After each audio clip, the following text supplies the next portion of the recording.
한 목소리로 고백하겠습니다. 믿음이 남는 삶이 되게 하소서. 아멘. 우리 한 번 더 고백합니다. 믿음이 남는 삶이 되게 하소서. 제가 어릴 때 읽었던 이야기 중에 하나요, 그 아버지의 보물이라는 이야기가 있습니다. 이제 아버지가 나이가 많아 세상을 떠나면서 이제 삼형제에게 유언을 합니다. 그 유언의 내용은, 우리 밭 옆에 있는 넓은 돌밭을 내가 이전에 샀는데 그 돌밭에다가 보물을 묻어놨으니까 너희가 이게 내가 너희를 위해 남겨놓은 유산이다. 너희 삼형제가 그거를 이제 파서 그 보물을 가져다가 사이좋게 이제 나누어라. 이제 그렇게 이야기를 합니다.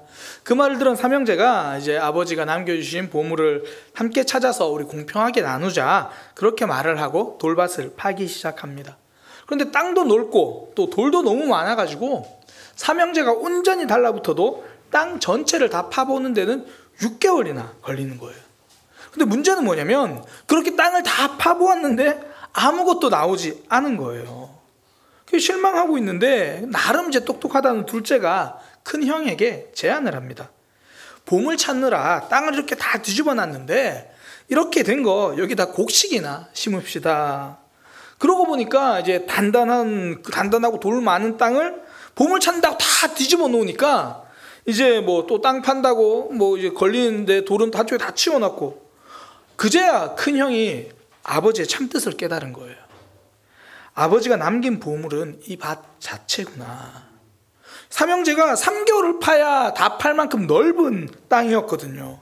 그런데 보물이란 말이 없었으면 이 돌밭, 딱딱한 밭 절대 파보지 않았을 겁니다.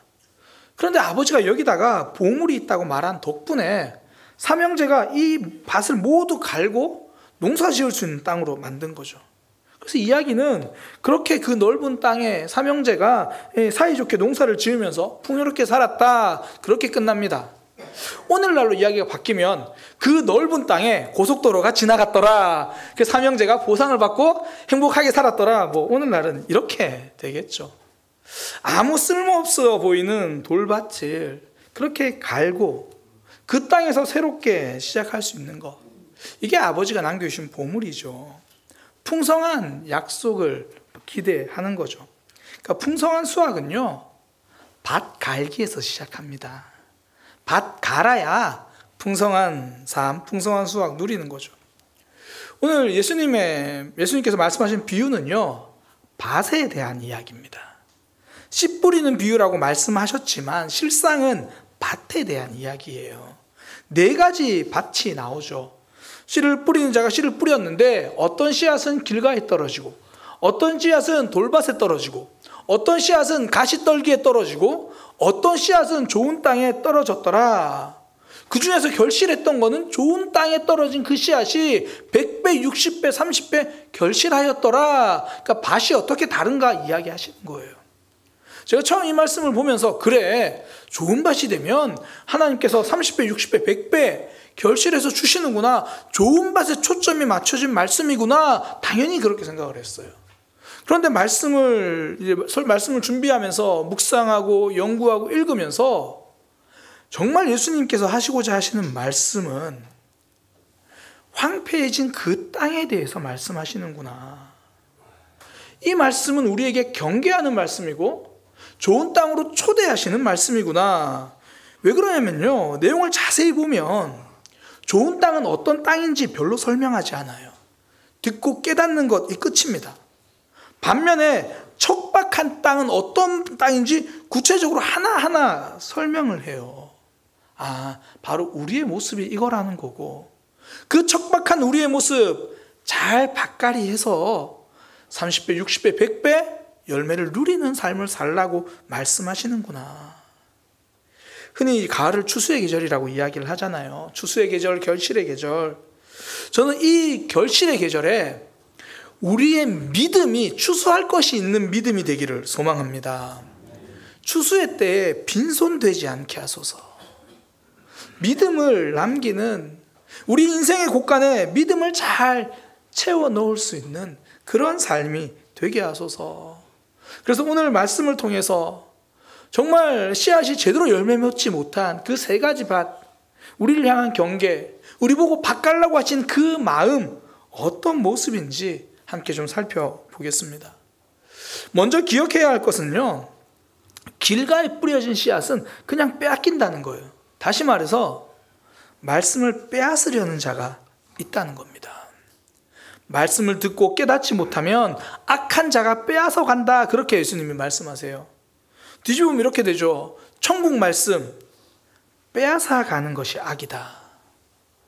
악한 자가 빼앗아 갈 거다. 뒤집으면 그 말씀 빼앗아 가는 것이 악이다. 내게서 말씀을 빼앗아 가는 것, 그것이 악입니다. 왜 우리 흔히 이런 표현 쓰잖아요. 감추는 자가 범인이다. 물건이 없어졌는데 CCTV 치워버리고 증거 훼손하고, 그럼 일단 그 사람이 범인으로 의심받잖아요. 감추는 자가 범인일 수 있죠. 근데 성경은 이렇게 말해요. 말씀을 빼앗아 가는 자가 범인이다. 말씀을 빼앗는 것, 그것이 악이다. 성경에 보면 하나님께서 말씀을 듣지 않는 것, 이걸 악이라고 분명하게 말씀하십니다. 그 수요일마다 이제 사무엘상을 살펴보는데요. 이제 사무엘 선지자가 하나님의 말씀으로 사울 왕을 책망할 때 이렇게 말합니다. 왜 여호와의 목소리를 듣지 않느냐? 그러면서 하는 말, 왜 여호와께서 악하게 여기시는 일을 하느냐? 여호와의 말씀을 듣지 않는 것, 그게 악이라는 거예요. 이건요, 성경 딱 처음 펴보면 알아요. 악과 죄가 처음 시작된 창세기 3장에 보면 뱀이 아담과 하와를 찾아와서 한 유혹이 뭐냐면 말씀을 어기라라는 거예요. 그리고 그 유혹의 방법도 보면 말씀부터 비틀어요. 하나님이 선악과 먹으면 어떻게 된다고 하더냐? 죽는다고 했습니다. 아니야, 안 죽어. 지혜롭게 되는 거야. 말씀부터 비틀어요. 거기서부터 악과 죄가 시작합니다. 성도는 내 삶에, 또 내 믿음에 뭔가 경고등이 켜지고 이렇게 살면 안 된다라고 생각이 들 때 먼저 말씀부터 돌아보는 사람입니다. 내가 말씀을 어떻게 듣고 있는가? 흔히 주일 준비는 토요일부터다, 이런 얘기들을 하잖아요. 제가 청년 때 담당 목사님 항상 그런 얘기를 하세요. 주일 준비는 토요일날 일찍 자는 것부터 시작된다.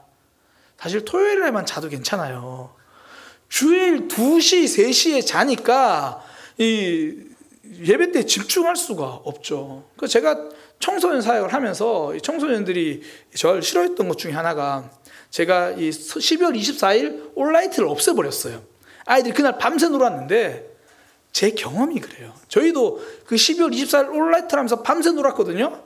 그리고 12월 25일 날 예배 시작과 동시에 끝나더라고요. 예배를 시작했어요. 앉아서 기도해야지. 그런데 목사님 축도가 끝났어요. 밤새 놀았으니 예배가 들릴 리가 없죠. 이때는 늦게 자는 게 악입니다. 절제하지 못한 삶이 악이죠. 우리가 구역에서 말씀 나누면서 가장 강조하는 것 중에 하나가 내게 들려진 말씀을 이야기하는 거잖아요. 오늘 말씀 가운데, 오늘 예배 중에 나에게 와닿는 말씀이 무엇입니까? 저 사람에게 와닿는 말씀 말고 나한테 와닿는 말씀. 제가 자주 하는 표현으로 대신 은혜 받아주지 맙시다. 와, 목사님 오늘 이거 진짜 우리 남편을 위한 말씀이에요. 와, 이거 우리 엄마 아빠 꼭 들어야 되는 말씀이에요. 목사님 이거 진짜 우리 애가 오늘 들어야 되는데, 그 생각이 드는 순간 나는 사라지고 너만 남아요. 그럼에도 불구하고 위험을 못 느끼죠. 왜요? 우리 자녀를 사랑해서 말씀을 듣는 게 틀린 건가요? 어떨 때는 저 사람 너무 사랑하는 마음이 예배 때는 악이 될 수도 있는 거죠. 사랑이 틀렸다는 말이 아닙니다. 저 사람 너무 사랑해서 모든 말씀을 저 사람을 향해 듣고 있다면 그때 하나님은 우리에게 이렇게 말씀하시겠죠. 야, 난 너에게 하는 말이야. 근데 너는 왜 그 사람을 보고 있냐? 목사라는 사람이 참 그래요. 말씀을 준비하다 보면 어느새 교회를 향한 말씀을 묵상하고 있어요.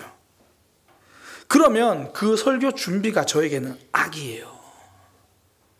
하나님은 저 들으라고 성경을 주셨는데 저는 듣지 않고 남만 먹이려고 하니까 그 삶은 결국 저도 죽고 나와 함께하는 이들도 같이 죽는 거죠. 제가 지금 훈련학교 준비하면서 가장 경계하는 게 뭐냐면 가르치려고 준비하지 말자. 이 교재를 쭉 읽어 나가다 보면 나도 모르게 이건 성도님들이 알았으면 좋겠다. 그런 부분을 제가 막 메모하고 있어요. 그러면서 막 다시 지워요. 이건 아니야. 이건 아니야. 그만. 그래서 제가 늘 하는 기도가 말씀을 전하는 자 이전에 말씀 앞에 서는 자가 되게 하여 주옵소서. 제게 주어진 사명과 사역이 악이 되면 안 되잖아요. 다르게 말하면요, 지금 말씀이 나한테 들려지고 있다면, 말씀을 통해 내 모습이 보여지고 있다면 그게 선이라는 거예요. 목사님, 저는 말씀 들을 때마다 너무 불편해요. 왜 목사님 또 어디서 제 얘기 듣고 와서 또 저한테 그런 얘기 하세요? 저 너무 힘들어요. 이건 복받고 있다는 고백이에요. 하나님께 사랑받고 있다는 증거죠.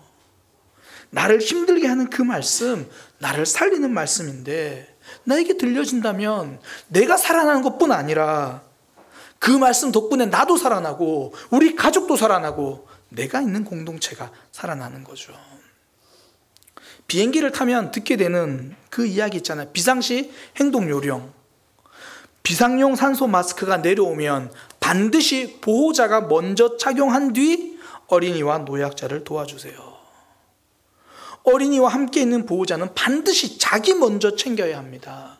그래야 다른 사람도 살릴 수 있습니다. 이전에 전도사님이 말씀 중에 이런 말씀을 하셨어요. 예배는 이기적으로 드려야 한다. 말씀은 이기적으로 들어야 한다. 저 그 말씀 너무 와닿더라고요. 이건 나를 향한 말씀이야. 그렇게 들을 때에 우리 영혼 믿음이 세워지고 믿음을 열매 맺는 삶이 되는 거죠. 나를 향한 말씀으로 들릴 때 내 영혼도 살아나고요. 우리 가정도 살아납니다. 그래서 우리는 예배당에 와서 제일 먼저 하나님께 이제 기도하잖아요. 기도하시죠. 와서 사람이랑 인사하기 전에 기도부터 하시잖아요. 네, 기도할 때 하는 기도. 하나님, 오늘은 말씀을 빼앗기지 않게 하소서. 피곤한 몸 때문에, 분주한 일상과 걱정 때문에, 상한 마음 때문에, 내 생각과 내 마음 때문에 그 무엇이라도, 혹은 오늘 내가 해야 되는 식당 봉사 내 사명 때문에라도 말씀 듣는데 방해가 되지 않게 하소서. 내게 주신 말씀 꼭 붙들고 믿음으로 열매 맺는 삶이 되기를 소망합니다. 하나님 우리에게 주신 말씀이 있다는 거예요. 두 번째는 돌밭입니다. 돌밭은요, 말씀을 듣고 기쁨으로 받아요. 그런데 뿌리가 없어 잠시 견디다가 환난과 박해가 오면 넘어진다. 성경이 그렇게 이야기합니다. 그러니까 환난과 박해가 있을 때 반대로 말하면 그렇게 되죠. 말씀으로 뿌리를 내린 성도는 그 아픔을 이겨낸다는 거예요. 사실 우리 모두는 환난, 박해, 어려움, 아픔, 사실 이런 단어조차도 싫어요. 그죠? 없었으면 좋겠어요. 저도 그래요. 제가 성도님들 기도 제목 가지고 기도할 때 하나님 이 문제가 해결되게 해주세요. 이 아픔이 회복되게 해주세요. 그렇게 기도하지만 정말 제 솔직한 그 마음은요, 기도 제목 딱 받으면 하나님 왜 그러세요? 하나님 해결해 주시는 것도 좋은데 처음부터 없으면 더 좋잖아요. 이게 솔직한 제 마음이에요. 아픔과 어려움 피해갔으면 좋겠다. 없으면 좋겠다. 그런데 문제는 아무리 잘 대비해도 찾아오더라는 거예요. 준비 못해서 힘든 게 아닙니다. 준비 잘해도 아픔이 찾아옵니다. 잘못해서 받는 벌이 아니라 그냥 정직하게 열심히 살아도 아픔이 찾아와요. 그때 성도가 넘어지지 않는 비결, 말씀이 내 삶에 뿌리 내리는 거예요. 돌밭의 특징, 기쁨으로 받았지만 깊이 내린 뿌리가 없어서 넘어진대잖아요. 성도가 말씀을 사모하면서 그 말씀이 내 안에 깊이 뿌리 내려서 이제는 기쁨을 넘어서 깊이가 있는 신앙, 성도는 그걸 사모하는 겁니다. 어떤 선배 목사님이 그런 말씀을 하시더라고요. 성도들에게 새벽기도 나오라고 말하지 마라.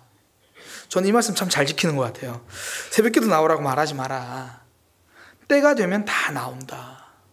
새벽마다 기도해야 되는 문제가 생기면 다 나오게 되어 있다. 그러면서 하시는 말씀, 기쁠 때, 기쁘고 좋을 때 기도 안 하다가 힘들고 어려울 때 기도하는 삶, 그게 뭐 어때서? 신앙은 그렇게 깊어지는 거야. 신앙은 그렇게 깊어지는 거야. 맞잖아요. 기쁘고 좋을 때는 기도할 생각 못 했는데, 힘들고 아플 때 그래도 하나님 생각나서 기도할 생각 나면 신앙은 그렇게 깊어지는 거야. 제가 봐도 그래요. 힘들 때 기도 대신 하나님을 외면하는 사람도 정말 많아요. 그런데 내가 힘든 일 찾아오니까 기도하러 나오고 기도 부탁하는 삶, 그것이 믿음이죠. 믿음은 그렇게 깊어지는 겁니다. 이스라엘 백성들이 애굽에서 처음 나왔을 때요, 그때 그들의 모습은 피난민 행렬이에요. 피난민. 오죽하면 정말 많은 사람이 나왔는데 옆에서 보던 아말렉이 이스라엘을 공격해요. 보니까 오합지졸인 거죠. 피난민이고 초라해 보이고, 그러니까 그들 스스로가 봐도 되게 초라하죠. 이제 집도 없고 머물 곳도 없고 난민 신세. 사실 우리도 믿음 생활 처음 할 때 처음부터 신앙 좋은 사람은 별로 없습니다. 가끔 있겠지만 거의 처음부터 신앙 좋은 사람은 별로 없어요. 또 오히려 처음부터 신앙 너무 좋아 보이면 대단하다는 마음도 있지만 걱정이 되기도 해요. 저러다가 어쩌려고 그러지? 막 걱정이 돼요. 처음에는 믿음이 부족하고 뭐 주일 예배도 간신히 나오고, 그러다가 인생의 광야를 만나면 점점 믿음이 단단해집니다. 이스라엘 백성들이 그 모습을 보여줘요. 초라한 피난민을 행렬이었는데 광야를 지나면서 피난민들이 군사가 돼요. 물이 없고 먹을 것이 없는 삶, 그때는 오직 하나님만 붙들어야 하니까 그 광야가 피난민을 군사로 만들어요. 나중에는요, 더 큰 어려움이 찾아오는데 이겨내더라는 거예요. 이스라엘 백성들이 처음 나왔을 때는 홍해 앞에서 좌절합니다. 원망하거든요. 근데 광야를 지나고 나니까 이번에는 요단강이 넘실대는 그 앞에서 거기를 향해 믿음의 발걸음을 내딛어요. 피난민 신앙이 훈련된 병사, 군사의 신앙으로 달라진 것, 광야가 그 비결이었습니다. 그 광야 가운데 말씀이 있으니까 그 시간도 버려진 시간이 아니더라는 거예요. 그래서 신명기에서 그 고백하잖아요. 광야를 지나고 보니까 우리가 고백합니다. 사람이 떡으로 사는 것이 아니라 하나님의 말씀으로 사는 겁니다. 고난 속에 말씀을 붙들고 살았던 다윗은 도망자였는데 왕이 됩니다. 나병으로 죽을 위기에 처한 나아만 장군은 엘리사 선지자를 통해서 주신 하나님의 말씀을 순종했더니 결국은 병도 치료되고요, 하나님을 믿는 하나님의 장군이 됩니다. 환난과 아픔 피할 수 있다면 저는 다 피하고 싶어요. 아니, 전 우리 성도들의 삶에서도 그런 모든 아픔 다 피해갔으면 좋겠어요. 그러나 그럼에도 불구하고 어쩔 수 없이 찾아왔다면 그때 그 시간 말씀 붙들고 믿음이 더 깊어지는 시간이 되기를 소망합니다. 그리고 나아가 다음번에 똑같은 어려움이 왔을 때 이제 내 믿음이 이렇게 자랐습니다, 단단해졌습니다, 증명해내는 믿음의 삶 되기를 소망합니다. 어떤 집사님이요, 직장에서 엄청 스트레스를 받았다는 이야기를 하시더라고요. 부서가 바뀌었어요. 부서장이 바뀌면서 하나에서 10가지 다 지적을 하더래요. 근데 정말 억울한 게, 본인이 잘못해서 지적당하면 괜찮은데 왜 상황을 봐도 이 부서장 이번에 진급 누락돼서 그렇구나, 뭐 그런 느낌이 들 만큼 계속 다 지적을 하더라는 거예요. 그래서 이제 직장을 그만두어야 되나? 이제 그런 생각을 하는데, 그만둘 때 그만두더라도 이 상황 때문에 내 믿음에 손해가 나면 안 되겠다. 그래가지고 시작한 게 감사일기래요. 하루의 삶이 너무 힘들어서 그날 저녁에 감사일기를 쓴다는 거예요. 그러니까 감사일기 있어서 쓰는 게 아니라 그렇게라도 감사일기를 써야 내 마음을 지킬 수 있겠다. 정말 힘든 고난이고 아픔이죠. 근데 그 시간 속에서 그동안 말씀 먹고 자란 내 믿음을 증명해내잖아요. 사실 정말 힘들면 감사일기는커녕 원망일기를 쓰라면 하루에 한 권씩 쓸 거예요, 아마. 환난, 어려움 속에 감사보다 원망, 탄식이 먼저 나오는 게 정상입니다. 그러나 그렇다고 내 삶을 원망 속에 던져놓을 수는 없잖아요. 어떻게든 살아야 되지 않겠습니까? 어쩌면 그렇게 감사일기라도 쓰지 않으면 정말 내 삶에 감사할 게 하나도 없을 것 같아서 그렇게 감사일기를 쓰는 거. 그래도 생명 주심에 감사. 그래도 출근하는 직장이 있음에 감사. 퇴사하고 싶다는 건 그래도 취업 성공했다는 것이니 감사. 범사에 감사하라는 그 말씀이 내 마음 깊이 뿌리 내리니까 상황이 나를 흔들지 않는 거예요. 흔들리긴 해도 무너지지 않는 거예요. 하나님, 환난과 박해, 어려움과 아픔 속에서도 말씀에 뿌리 내려 믿음이 남는 삶이 되게 하소서. 기뻐하는 그 기쁨을 넘어서 깊어진 신앙이 되게 하소서. 그래서 인생의 밤이 올 때 내 믿음을 증명해내겠습니다. 사단은 환경을 흔들리지만 나는 말씀 붙들고 승리하겠습니다. 돌밭은요, 뿌리가 얕아서 말씀이 뿌리 내지 못했대요. 환난과 아픔 가운데 흔들렸대요. 하나님 우리에게 말씀하십니다. 지금 어둠의 시간이냐? 말씀에 뿌리 내리면 된다. 그러면 살아난다. 그러면 회복된다. 그런 말씀에 뿌리 내리는 밭이 되기를 소망합니다. 마지막 세 번째, 가시떨기 같은 마음이다. 그렇게 이야기를 하십니다. 말씀의 씨앗이 심겨지긴 하는데 세상의 염려와 재물의 유혹 때문에 말씀이 막혀서 결실하지 못하는 삶, 이걸 이야기하거든요. 사실 세상의 걱정과 재물의 유혹, 이건 하나님을 신뢰하지 못하면 이길 수 없죠. 하나님이 내 삶을 인도하신다, 이거 신뢰해야 되는데 그게 아니면 유혹을 이겨낼 재간이 없습니다. 사실 세상의 염려와 재물의 유혹은 거의 동일할 때가 많아요. 뭐 큰 어려움이 아니면 동일합니다. 이제 하나님을 경험하는 사람 하고 있는데요. 거기 책에서 나온 예시가 돈에 대한 이야기가 너무 많아요. 이제 부족한 예산이 있었는데 하나님이 주신 마음이 있어가지고 이거 어떡하지? 그래도 하나님이 주신 마음이니까 시도하자. 그랬더니 부족한 예산이 채워졌더라. 뭐 그런 이야기가 너무 많아요. 청년들과 이제 그 내용을 나누는데 하는 이야기가, 목사님 왜 이렇게 돈에 대한 이야기가 많아요? 그래서 제가 그랬어요. 왜 이렇게 돈에 대한 이야기가 많을까? 보통 다시 물으니까 왜 이렇게 돈에 대한 이야기가 많을까? 그게 삶이기 때문이야. 우리 삶의 사실 갈등하고 고민하는 문제, 태반이 돈 문제이기 때문이야. 오죽하면 예수님도 사람들에게 당시에 말씀하실 때 너희가 재물과 하나님을 동시에 섬길 수 없다. 돈을 하나님 위치에 두고 사람들이 갈등한다고 예수님이 이야기하셨잖아. 그러면서 제가 계속 그런 얘기 해줬어요. 더욱이 예수님 당시도 그랬는데 요즘은 자본주의 시대야. 자본주의 시대라는 말은 다른 말로요, 삶의 대부분을 돈으로 설명하는 시대입니다. 제가 지금 교회 아니고 우리가 믿음의 백성들이니까 대부분이라고 표현했지, 어쩌보면 자본주의는 삶의 모든 걸 돈으로 설명하는 시대예요. 예전에 제가 인터넷에서 본 글인데요, 사회를 풍자하는 의미가 있는 그런 글이더라고요. 그러니까 우리가 직장에서나 보면 정말 부당한 요구를 받을 때가 있잖아요. 흔히 말하는 갑질. 이제 아르바이트를 하는데, 편의점 아르바이트를 하는데 갑자기 점장이 이러는 거예요. 오늘 1시까지 일하면 1시 마치고 너 잠시 우리 집 열쇠 줄 테니까 우리 집 가서 내 설거지 좀 하고 와. 이건 진짜 말도 안 되잖아요. 어떻게 이렇게 부당한 요구를 하지? 근데 그 부당한 요구가 말이 되고 납득이 되는 경우가 있대요. 앞에 한 문장만 붙이면 된대요. 50억을 주면서. 50억을 주면서 야, 너 우리 집 가서 설거지 좀 하고 와. 이제 그런 일이 나오면 밑에 댓글이 이렇게 달리겠죠. 저는 세제를 직접 사가지고 가겠습니다. 화장실 청소까지 맡겨주세요. 정말 부당한 일인데 그 앞에다가 50억을 주면서 그러면 되더라는 거예요, 말이. 이게 자본주의예요. 어떤 점장이 아르바이트생이 그러는 거예요. 야, 너 일하고 마치고 야, 나 발 좀 씻겨줘. 이건 진짜 인격을 모독하는 것 같잖아요. 그런데 말합니다. 50억을 주면서 내가 발 좀 씻겨줘. 갑자기 고귀한 직업이 됩니다. 이게 자본주의예요.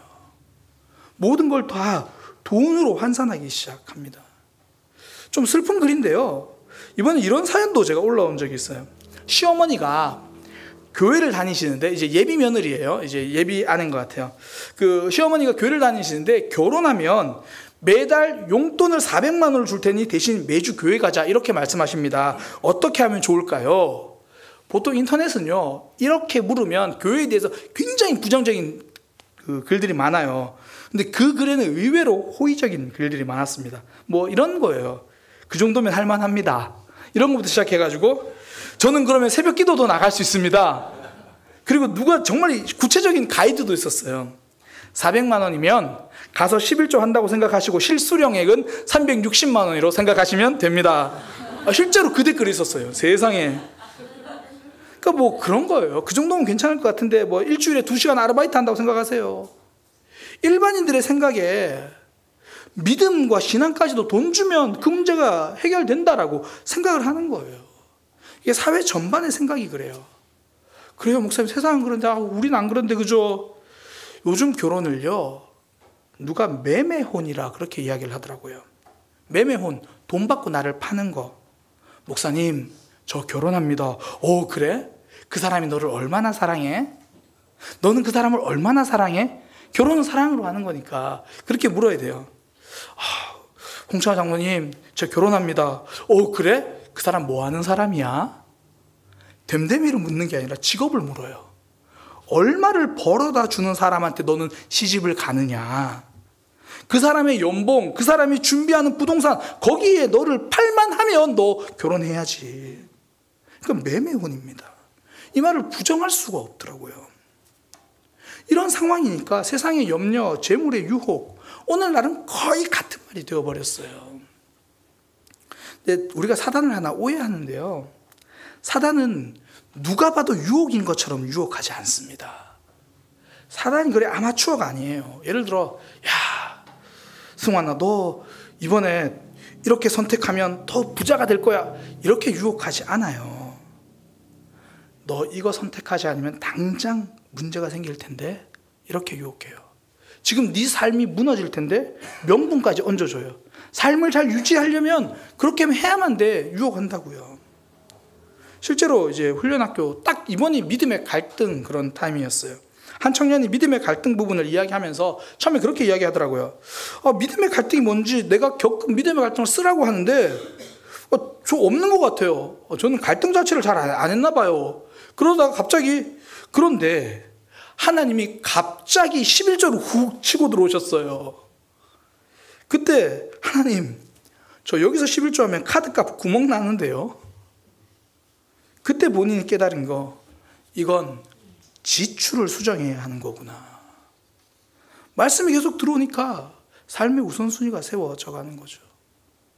저는 그 친구의 고백을 들으면서 깨달은 게, 하나님을 신뢰한다는 건 결국 삶의 우선순위를 세워가는 거구나. 유혹은 결단해서 이기는 게 아니고요, 우선순위를 세워서 이기는 거예요. 저 어릴 때 저희 어머니가 저한테 해주셨던 말씀이 있어요. 야, 제일 행복한 걱정이 돈 걱정이야. 아니 그게 무슨 말이에요? 왜 제일 행복한 걱정이 돈 걱정이에요? 자식들이 안 아파야 돈 걱정해. 삶에 아무런 문제가 없어야 돈 걱정해. 결국은 우리 삶의 생명과 건강이 우선순위인 걸 우리 아니까 그 문제가 터지면 돈 걱정할 여가가 없죠. 결국 우선순위 문제예요. 저 어릴 때 목사님이 이런 말씀을 해준 적이 있어요. 엄마가 이제 매주 교회 가는 아이에게 오른손에다가는 이렇게 100원짜리 동전을 주면서 이거 교회 가서 헌금하는 거야. 왼손에다가 또 100원을 주면서 이건 예배 마치고 간식 사 먹는 거야. 이제 그렇게 주셨어요. 아이가 이제 갈등하지 않게, 괜히 헌금만 주면 아이가 또 힘들어지니까 갈등하다가 줬어요. 아이가 너무 기뻐서 막 이렇게 교회 가다가 탁 넘어졌어요. 넘어졌는데 오른쪽이 안 펴지고 왼쪽 손이 펴졌어요. 간식 먹는 돈이 또로로로로 해서 쏙 빠졌는데 안으로 들어가 버렸어요. 뺄 수도 없어요. 어떡하지? 헌금할 돈이 없네. 헌금할 돈이 없네. 헌금 빼먹으면 안 된다는 말이 아니에요. 우선순위에 대한 말씀입니다. 돈과 재물이 내 믿음보다 우선순위가 되어서는 안 된다는 거죠. 사단은 계속 필요한 걸 보여줘요. 그때 말씀은 우리에게 우선순위를 알려주잖아요. 다시 말씀드립니다. 헌금 많이 하면 살라는 말 아니에요. 하나님 의지하면서 살라는 말이에요. 세상 모두는 돈이 있어야 해결된다고 말할 때, 그때 성도는 하나님이 나를 책임지신다, 이걸 삶으로 고백하는 사람입니다. 믿음이 돈에 기죽지 않는 장소, 저는 우리 예배 자리가 그 자리가 되기를 소망합니다. 세상 누가 뭐라고 해도 돈이 아니라 하나님이 답이다라고 외칠 수 있는 사람, 세상에 그 한 사람이 있어야 한다면 저는 그 사람이 우리 사랑의 교회 성도가 되기를 소망합니다. 마태복음 4장 4절, 사람이 떡으로만 살 것이 아니요 하나님의 입으로부터 나오는 말씀으로 살 것이라. 이 말씀이 사실 오늘 삶을 반영해서 이렇게 번역돼야죠. 사람이 돈으로만 살 것이 아니요 하나님의 입으로부터 나오는 모든 말씀으로 살 것이라. 하나님의 말씀이 우리에게 선포되어졌을 때 염려와 재물의 유혹, 그것이 우리의 말씀을 뒤흔들 만큼 힘이 있다는 거 예수님도 이야기하십니다. 그래서 우리는 다시 한번 말씀을 붙잡는 거예요. 하나님, 이 말씀이 내 삶의 우선순위가 되게 하여 주옵소서.